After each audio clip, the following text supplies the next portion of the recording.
ಈಗ ಟಿಕೆಟು ಕೈ ತಪ್ಪಿದೆ, ಇನ್ನು ನಾಮಿನೇಷನ್ ಹಾಕೋಕ್ಕೆ ಕೆಲವೇ ದಿನಗಳು ಬಾಕಿ ಇದ್ದಾವೆ.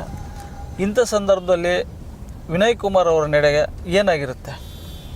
ಅದೇ ಅಭಿಪ್ರಾಯ ಸಂಗ್ರಹಿಸ್ತಿದ್ದೀನಿ. ಆಗಲೇ ಹೇಳ್ದಂಗೆ ಬಹುತೇಕ ಖಚಿತ ಆಗಿದೆ. ಮನಸ್ಸಲ್ಲಿ ನಾನು ಗಟ್ಟಿ ಮಾಡ್ಕೊತಾ ಇದ್ದೀನಿ. ಯಾಕಂದರೆ ಅದು ಸುಮ್ಮನೆ ಇಮೋಷ್ನಲ್ಲಾಗಿ ಹೇಳ್ಬಿಡೋದಲ್ಲ, ಇಮೋಷ್ನಲ್ಲಾಗಿ ಹೇಳಿ ಆಮೇಲೆ ಚೇಂಜ್ ಮಾಡೋದಲ್ಲ, ಹಂತವಾಗಿ ಗಟ್ಟಿ ಮಾಡ್ಕೊಂಡು ಹೋಗ್ತಾ ಇರೋಂಥದ್ದು. ನಾನು ಜನಗಳ ಅಭಿಪ್ರಾಯ ಕೇಳಿ ಎಲ್ಲ ಮುಖಂಡರ ಹತ್ರನೂ ಮಾತಾಡ್ತಾ ಇದ್ದೀನಿ, ಸಂಘ ಸಂಸ್ಥೆಗಳ ಜೊತೆ ಮಾತಾಡ್ತಾ ಇದ್ದೀನಿ, ಎಲ್ಲರ ಹತ್ರ ಮಾತಾಡಿ ಅಭಿಪ್ರಾಯ ಕೇಳ್ತಾ ಇದ್ದೀನಿ ನಾನು. ಸೊ ಇನ್ನೊಂದು 2 ಡೇಸಲ್ಲಿ ಪ್ರೆಸ್ ಕಾನ್ಫರೆನ್ಸ್ ಮಾಡ್ತೀನಿ, ನೀವು ಬನ್ನಿ. ಅಲ್ಲಿ ಬಂದಾಗ ನಾನು ಅದನ್ನ ಪಬ್ಲಿಕ್ಗೆ ಅನೌನ್ಸ್ ಮಾಡ್ತೀನಿ ನನ್ನ ನಿರ್ಧಾರ. ಅಂದರೆ ಬಹುತೇಕವಾಗಿ ನೀವು ಪಕ್ಷೇತರ ಅಭ್ಯರ್ಥಿ ಸ್ಪರ್ಧೆ ಮಾಡೋದು ಖಚಿತ ಹಾಗಾದರೆ? ಹಾಂ, ಖಚಿತ. ಅದು ಪಕ್ಷೇತರ ಅಭ್ಯರ್ಥಿ ಬಹುತೇಕ ಖಚಿತ.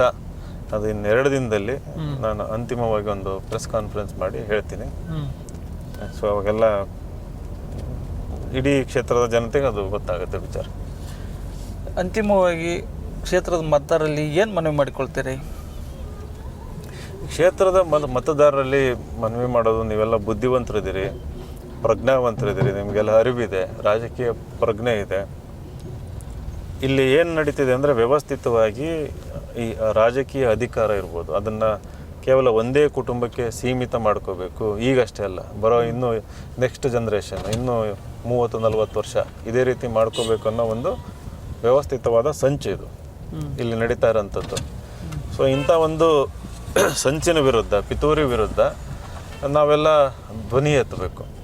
ಈಗ ಧ್ವನಿ ಎತ್ತಬೇಕು ಅನ್ನೋದಾದರೆ ಕೇವಲ ನಾವು ನಮ್ಮ ಮನೇಲಿ ಕೂತ್ಕೊಂಡು ಎಲ್ಲೋ ಕೂತ್ಕೊಂಡು ಮಾತಾಡಿದ್ರೆ ಆಗಲ್ಲ, ಓಟಿನ ಮೂಲಕ. ಈಗ ನಿಮ್ಮ ಮುಂದೆ ನಾನು ಆಯ್ಕೆಯಾಗಿ ಬರ್ತೀನಿ, ಒಂದು ಆಪ್ಷನ್ ಇದೆ, ಇವಾಗ ಮುಂಚೆ ಇರಲಿಲ್ಲ. ಸೊ ಒಂದು ಸಾರಿ ನೀವು ಬದಲಾವಣೆ ತೋರಿಸಿದ್ರೆ, ಹೌದು ಈ ರೀತಿ ನಾವು ಜನಸಾಮಾನ್ಯರು ಈ ರೀತಿ ಒಂದು ಬದಲಾವಣೆ ಮಾಡ್ಬೋದು ಅಂತ ತೋರಿಸಿದಾಗ ಇವರು ಯಾರೆಲ್ಲ ಹಿಡ್ಕೊಂಡು ಕೂತಿದಾರಲ್ಲ ಅವ್ರು ಎಚ್ಚೆತ್ಕೊಂತಾರೆ. ಹೌದು, ನಾವು ಹೇಳ್ದಂಗೆ ಆಗಲ್ಲ, ಎಲ್ಲ ದುಡ್ಡಿಂದನೇ ನಡೆಯಲ್ಲ, ಎಲ್ಲ ಅಧಿಕಾರದ ಮದದಿಂದನೇ ನಡೆಯಲ್ಲ.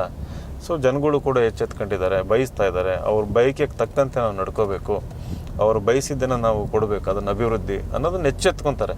ಈಗಲೂ ನಾವು ಅದು ಇದನ್ನ ಮುಖ ಏನಂತಾರೆ ಪಕ್ಷ ಸಿದ್ಧಾಂತ ಬರೀ ಅವನ್ನೇ ನೋಡಿ ಇವರಿಗೆ ಓಟ್ ಹಾಕ್ತಾ ಇದ್ರೆ ಅವ್ರಿಗೆ ಗೊತ್ತು, ಟಿಕೆಟ್ ತರೋದು ನಾವು, ಓಟ್ ಹಾಕೋದು ಇವರು ಅಂತಂದು ಇದು ಹಿಂಗೆ ಕಂಟಿನ್ಯೂ ಆಗ್ತದೆ. ಇದಿಷ್ಟು ವಿನಯ್ ಕುಮಾರ್ ಅವರ ಮಾತು. ಮುಂದಿನ ಸಂಚಿಕೆಯಲ್ಲಿ ಮತ್ತೊಬ್ಬ ಅತಿಥಿಯೊಂದಿಗೆ ನಾನು ನಿಮ್ಮ ಎದುರು ಬರ್ತೀನಿ. ಅಲ್ಲಿವರೆಗೂ ನೋಡ್ತಾ ಇರಿ ಚಳುವಳಿ ಡಿಜಿಟಲ್ ನ್ಯೂಸ್. ವಂದನೆಗಳು.